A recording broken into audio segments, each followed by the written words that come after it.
So guys, welcome to this video. I'll be talking about Streptococcus infection. According to the World Health Organization, the cases of Streptococcus infection is increasing on the daily basis. I saw a video of a lady who lost her fingers due to Streptococcus infection in a very severe manner. But in this video, I'll tell you all you need to know about Streptococcus infection. This is like a full lecture which I'm making on this topic, Streptococcus infection. All right, stay tuned with me. We're starting with the overview. Streptococcus infection it can make your throat feel sore and scratchy. Streptococcus accounts for only a small portion of sore throat. All right, but we have other infections, not only Streptococcus, which affects the throat, but Streptococcus mainly, most times it affects the throat. All right, if untreated, Streptococcus throat infection can cause some complications such as kidney inflammations or rheumatic fever. And we know what rheumatic fever is, and all these things are not good for us. But initially, if we have Streptococcus infection, what should we see like symptoms which will tell you you have Streptococcus infection? Guys, if you remember, if you're a medical student studying this, you must have come across the word called differential diagnosis. But if you're not a medical student and you're just randomly, there's something we call differential diagnosis in medical terms, which means, for example, Mr. A is having this infection. All right, I don't want to point myself, God forbid, because what your mouth is powerful, right? So I will not say myself. I'll say Mr. A is having this infection, and Mr. B is now having the infection of other sorts. Like, let's say somebody is having Streptococcus right now, and another person is having, let's say for example, pick the word like hepatitis. All right. Now, the person having Streptococcus infection would be exhibiting some differential diagnosis. How? He will have fever. Fever is the main sign that you have infection in your body. And if you're having hepatitis or liver damage, fever will play a role. Because why is this fever there? This fever is occurring in a sense whereby your body temperature is rising due to more circulation of your antibodies, and this is a response, the first sign of infection, that something is happening. That is why most times, if I would give anybody, the best advice I've ever given to somebody is, whenever you're having fever, don't joke with it. That is the most best advice I've given to any patient. You're having fever, don't joke with it. Try to reduce the fever. Try to use some medicines to counter that fever. The 24 to 48 hours, if you're having fever, if you joke with it, you might get, like, for example, I gave a story of myself when I was treating a patient in the COVID ward. I never knew he was a COVID patient, and he got cleared of COVID few days back. And whenever the virus left the body, some little of it is still there. After 14 days, that this virus has completely left this person. So the incident happened that I went to the ward to treat this patient. All right. On the process of treating this patient, I noticed when I got home, that I contacted some infections. All right, because I started having fever when I got home. The fever was getting bad. I countered my fever immediately. I didn't even bother myself because I have my NSAID medicine. NSAID, we are talking about non-steroid anti-inflammatory or something like that medications. All right, so I have my NSAID already at home. You can meet your doctor to prescribe NSAID for you. It includes paracetamol. No need of using big English. Even I even forgot the meaning. It includes paracetamols. All right, it depends on what you want to use. I use paracetamol basically. I keep it at home. Whenever I'm having fever, I take some medicine. So you can meet your doctor to prescribe NSAID for you, and it's very good. It's very nice. All right. So immediately I took it. After eating, I took according to my dose because I know my prescription, what I can take. You can take your own according to your dose. All right. Immediately I took the medicine. Then after the next day, I still felt somehow uncomfortable, but the fever, the temperature decreased. Then I took it. What did I do basically? What I did was I was fighting. I was fighting with my antibodies, like going for a war. You're the king of a city, and your antibodies are going for a war. So you're giving them, supplying them weapon to go keep on fighting. So I don't know whatever was in my body, but I know that the victory was ours. All right. But if you did not supply your antibodies weapon, then the victory will not be yours. All right. So let's go back to our topic. I was talking about fever. So fever is common for all situations, whether you're having what is it called? Hepatitis, whether you're having liver damage, whether you're having streptococcus, whether you're having tuberculosis, whether you're having HIV, etc. All medical conditions, the first sign is fever. The first sign that you're having any issues is fever, because your antibodies are going for war. All right. So the next one is painful swallowing. So painful swallowing is similar to, because we are talking about throat infection, right? So if there's throat infection, then there will be painful swallowing. All right. But it's a bit similar to fever. And something again, headache plays a big role. All right. So if you're seeing the signs of hepatitis, streptococcus, we are in streptococcus, guys. If you're seeing the signs of streptococcus, you're having throat pain. All right, your throat, because it occurs at the throat area.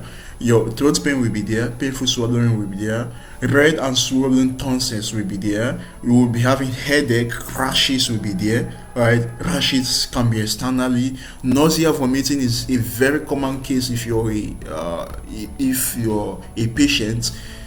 If you have any issues, nausea, vomiting used to come all the time.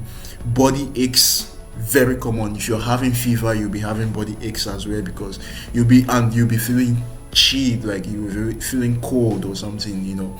So all these issues, it plays a role in differential diagnosis. So you can't use this and say, okay, this person is having fever, is having this, is having that, is having streptococcus. No, it does not work like that. You have to, one thing I always advise, I don't fail to advise this, is if you're having fever of any such, you should go see the doctor for a complete. If your fever is not able to be controlled after 48 hours, that is the last minute, use your NSAID. All right, after 48 hours, if your medicine, your paracetamol, is not able to control or regulate your fever, then you can go see your doctor and get some tests to know what issue is there, so that you will now use the medicine which is prescribed for that to tackle it directly. All right, so don't miss that 48 hours window. All right, so now if you go see your doctor, what tests would they run? All right, we're talking about streptococcus, but before we go into that, we'll talk about what are the causes of streptococcus infection. All right, the streptococcus throat infection can be caused by bacteria known as Streptococcus pyogenesis. All right, also called the group A Streptococcus. All right, the group A Streptococcus, and these bacteria are contagious. All right, they can spread through droplets when someone with the infection cough or sneeze, or through shared foods or drink. So this is how streptococcus can be spread, like if you cough and the droplets infect someone else, if you sneeze and etc. So it can spread through that way. Risk factors for streptococcus: young age. Streptococcus that occurs mostly in children are common. Like I heard a news saying that UK is battling the winter, so it's very common for streptococcus to occur during the winter. Now, complications for streptococcus infection is a very bad bacterial infection, and it had a very severe complications. All right, streptococcus can lead to serious complications, All right, and we know bacteria, majorly antibiotic can solve the issues of bacteria, but I'll advise you go meet your doctor to prescribe you treatment medicines which you use after that 48 hours window which I'm telling you to keep and use your NSAID. If those are not working out, then you go see a doctor. But the streptococcus bacteria may spread, causing infection in the tonsils, in the sinuses, in the skin, in the blood, in mid-ear. Goodness, its complications is too much. Inflammatory reactions. Inflammatory reactions. Streptococcus infection may lead to inflammatory illness, including scarlet fever. All right, a streptococcus infection characterized by a prominent rashes. All right, it can lead to rheumatoid fever, and this is a serious inflammatory condition that affects the heart, joint, nervous system, and skin. All right, inflammation of the kidney can be there due to streptococcus infection, and post-streptococcal reactive arthritis, a condition that causes inflammation of the joints, can be there as well. A possible relationship has been suggested that streptococcus infection and a rare condition called pediatric autoimmune neuropsychiatric disorder associated with group A streptococcus pandas. Alright, so children with this condition experience worsened symptoms of neuropsychiatric conditions such as obsessive compulsive disorder, and we're talking about this is about the neuro issues, whereas streptococcus is playing issues with the neurotransmitters or something. Some people, some children with anxiety, depression, or something, they can lead to a more severe case like obsessive compulsive disorders. And with streptococcus, this relationship remain unproved and controversial. There are studies finding out this relationship between this issue. So how can you, before we dive into the treatment, because I want to dive into the treatment so quickly, but how can you manage this issue? How can you prevent it? Wash your hand often with soap and water. Our normal medical rules should be followed. Wash your hand often with soap and what? With water. All right. Proper hand washing is the best way to prevent all kinds of infection. That is why it is important to wash your hand regularly with soap and water for at least 20 seconds. All right. Teach your children how to wash their hands properly using soap and water, to use an alcohol based hand sanitizer. But guys, please be careful whenever you're using alcohol based sanitizer. Why? This is because alcohol hand based sanitizer can lead to other issues, such as if you're using alcohol hand based sanitizer all the time and you go too close to a flame, you can burn your hands. Be careful whenever you're using that. And apart from that, it has no much issues apart from some how used to have some I can't say, but I would say like some used to have some chemicals which affect the skins. All right, so but just wash your hands with soap and water. That is enough, I would say. All right, don't share personal items. Don't share drinking glasses or eating utensils. Wash dish in hot soapy water or in dishwasher. All right, they are saying in this case you should be careful with who you share your stuff with your drinking glass, with your eating food stuff. All right, so now we are just diving down because I've been waiting a lot to move into the diagnosis and the treatment, and that is all for this lecture. All right, this is a full lecture. All right, it's not about giving you just the tips, it's just a full lecture. All right, now let's talk about the diagnosis and treatment.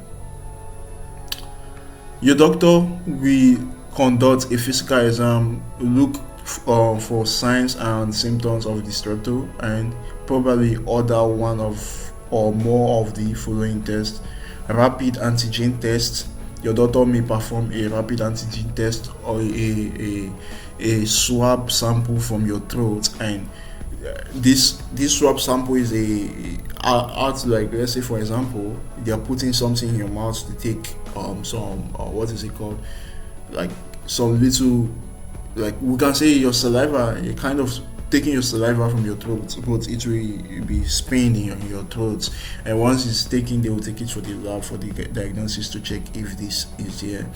Or your doctor can do molecular polymerase chain reaction or PCR test, right? So this can be done as well, and throat culture can be done as well. All right, throat culture is similar to the rapid antigen test which I talked about. All right, and the treatment, antibiotic is number one.